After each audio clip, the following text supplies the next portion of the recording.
আমাদের একটা সরকারি পর্যায়ে নীতিগত সিদ্ধান্ত হয়েছে যে আমরা অনির্দিষ্টকালের জন্য সেনাবাহিনীকে মাঠে আইনশৃঙ্খলা পরিস্থিতি নিয়ন্ত্রণের কাজে রাখতে পারবো না।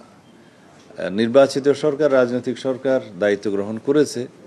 আমরা পুলিশ বাহিনীকে একটা সুশৃঙ্খল অবস্থায় ফেরত নিয়ে আসতে পেরেছি বলে আমাদের এখন বিশ্বাস জন্মেছে, জনমনেও বিশ্বাস জন্মেছে।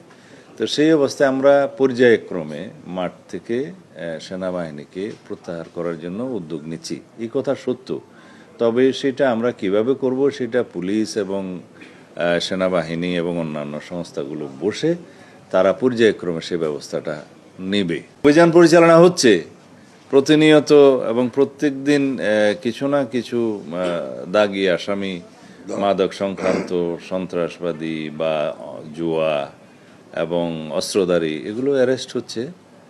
তা এখন সে বিষয়ে আমাদের ওই সংক্ষিপ্ত আদালতের মাধ্যমে কিছু সাজাও নিশ্চিত করা হচ্ছে আর কি। একটা ট্রায়াল হয় সংক্ষিপ্তভাবে। তাদেরকে কি আইনে আনা নিষেধ আছে? তাহলে কেন কোয়েশ্চেন করা হবে? আইনের ঊর্ধ্বে তো কেউ নয়। আমরা সঠিকভাবে তালিকা প্রণয়ন করে অভিযানে নেমেছি। কোথাও কোথাও যৌথ অভিযান চলছে এবং আইন প্রয়োগকারী সংস্থাগুলো সিঙ্গেলি অপারেশন করছে।